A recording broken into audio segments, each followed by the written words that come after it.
Bugungi kun.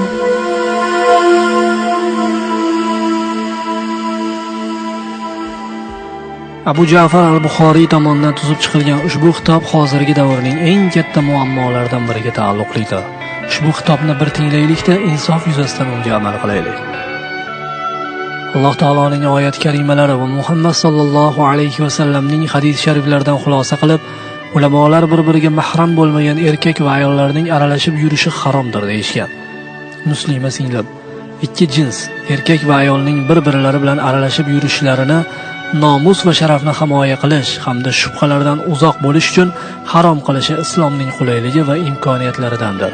Masalan, ro'mol sizga nisbatan bir vohaga o'xshaydiki, uning soyalari va buyukligi bilan foydalanasiz.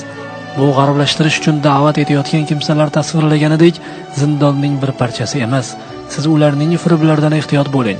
Axir qimmatli inju ehtiyot qilinishi kerak-ku.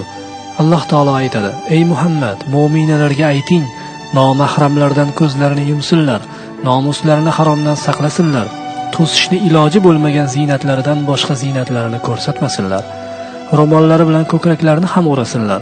Zinatlarini erlari, otalari, o'z o'g'illari, o'gay o'g'illari, aka-ukalari, jiyan, aka-uka yoki opa-singillarning bolalari, o'zlariga aralashib yuradigan xizmatchi xotinlar, cho'rilari, erkaklik xususiyatlari bo'lmagan va ular bilan aralashib yuradigan kishilar yoki ayollarning avratlarini bilmaydigan go'daklarga ko'rsatsalar bo'ladi.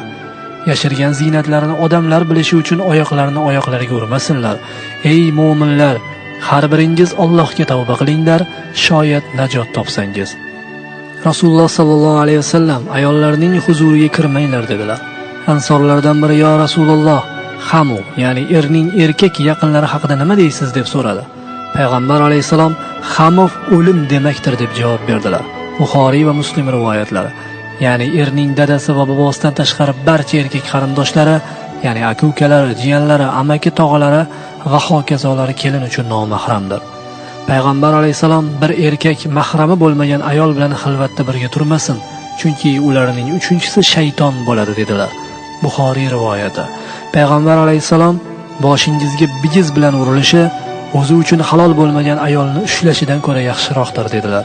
Tabaroniy va Bayhaqiy rivoyati. Hasan hadis. Abu Bakr radhiyallohu anhu ning qizi Asmo radhiyallohu anha: "Biz erkaklardan yuzimizni to'sar edik" dedi. Hokim rivoyati. Imom Buxoriy va Imom Muslim shartiga ko'ra bu hadisning sanadi sahihdir. Harom qilingan aralashish ko'rinishlarining ayrimlari quyidagilardir: qizlarning amaki va ammaning o'g'illari bilan aralashishlari, qizlarning tog'a va xolaning o'g'illari bilan aralashishlari, kelinning qaynog'alari bilan aralashishlari, kuyovning qayni singillari bilan aralashishlari, ayolning sutdosh og'asi bilan shu ayolning haqiqiy singillarining aralashishlari. Ya'ni bu ayol bilan ana shu erkak bir ayoldan sut emganlar. Sut beruvchi ayolning onasi emas. Nikoh qilinmagan lekin unashtirilgan qizi bilan bir yigitning tanho qolishi, suhbatlashishi, sayr qilishi, biroq uylanishga jazm qilsa, mahramlarining hozirligida qizga qarash, u bilan suhbatlashish huquqi berilgan. Mehmonxona kabi ba'zi yerlarda xizmatkor erkaklarning ayollar turgan taraflariga kirib aralashib yurishlari, qalbim sut kabi oppoq, hamma narsa niyatga bog'liq degan bahona bilan begona bo'lgan barcha erkaklar bilan aralashish, ayollarning qibladoshim yoki qarindoshim degan bahonalar bilan begona erkaklar bilan aralashib yurishlari, balog'at yoshiga yetmagan qizlarning ular hali sag'ira degan bahona bilan begona bo'lgan yoshlar va erkaklar bilan aralashib yurishlariga e'tibor bermaslik, ammo hayoliy bo'lishlari ular uchun yaxshiroqdir. Ayollarning safar yoki hajga mahramsiz chiqishlari, g'arbga yuborilgan o'quvchilarning g'arbiy oilalar bilan aralashishlari va bir uyda qolishlari, ayollarni oliy madaniy darslarni o'rganib keladi deb g'arb mamlakatlariga jo'natish, bu esa ayollarning halokatga olib boradigan g'arbiy fikrlar bilan zaharlash demakdir. Xususiy muallimlarning dars bahonasida tolibalar bilan yolg'iz qolishlari, hech bir zarurat va ehtiyotsiz yoki tabiba bo'la turib ayol kishining erkak tabiblarga borib a'zolarini ko'rsatishlari, kuzatish, kutish va shu kabi munosabatlarda erkaklar bilan ayollarning aralashishlari, zarurat degan bahonalar bilan dorixona va tibbiy tajribaxonalarda erkaklar bilan ayollarning aralashib yurishlari, turli maraka va to'y munosabati bilan o'tkaziladigan marosimlarda erkaklar bilan ayollarning aralashishlari. Bundan boshqa harom qilingan aralashishlar ham bor. Begona erkaklar so'zidan mahram va er bo'lmagan kishilar tushuniladi. Mahramlar bulardir: ota, bobo va undan yuqorilari, o'g'il, nabira va undan pastlari, aka-uka, qaynota, tog'a, amaki, o'gay o'g'illar va jiyanlar.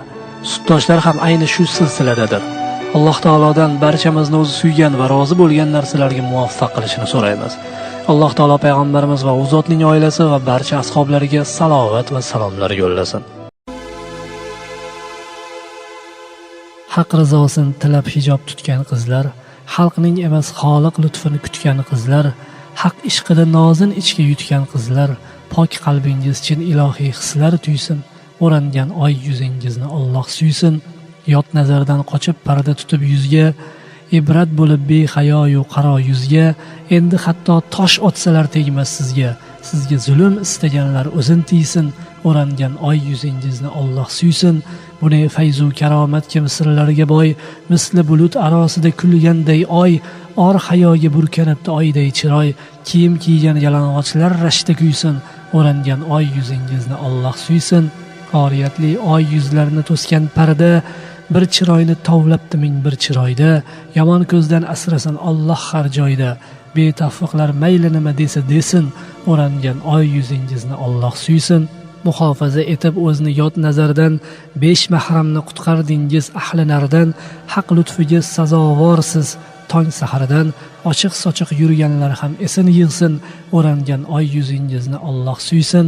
Dunyo sinov haq yo'lida sobit qoling, xatarlardan eson omon o'tib oling, jannat uzra bunda poyandozlar soling, Alloh o'zi sizga chin baxt ato qilsin, o'rangan oy yuzingizni Alloh suysin.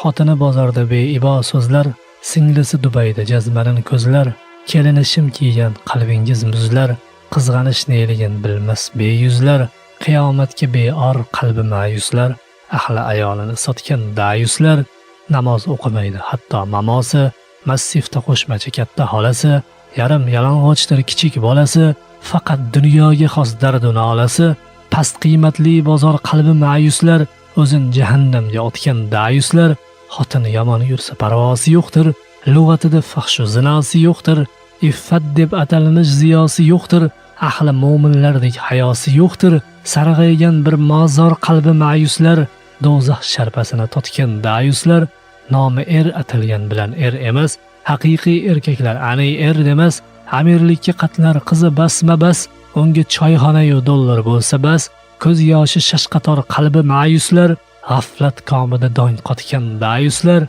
yana choyxonada gapni do'ndirar, emish xotinchasi yo'qni yo'ndirar, hatto nalogchini gapga ko'ndirar, gah desa erini qo'lga qo'ndirar, asli yo'q zohiri bor qalbi ma'yuslar, goho erlikdan so'z qotgan dayuslar, qizi to'yda raqsga tushsa buralib, hatto kampirlar ham ketar uyalib, u esa qistirar pulni suykalib, nigohlar hayvoniy qarashlar jolib, ahliga tikilsa begona ko'zlar, boshqa xonimga gap otgan dayuslar, kelini engashib hovli supurar, u esa so'rida nosin tupurar, mol dunyo uy joy desa gupurar, ibodat mahali uyqun ep ko'rar, hijobdan qilar or qalbi ma'yuslar, g'aflat dunyosiga botgan dayuslar, singil bog'da yursa yigitlar ila, ko'rib ko'rmaganga olar bir yo'la, tugab bitganida dahshat voqea, uyalmay kechqurun so'rar kim deya, izlang arqon va dor qalbi ma'yuslar, voh pochchasirab ketgan dayuslar, xotinda neksa yeldek uchirar, ochiq yelka uzra sochlari hilpirar,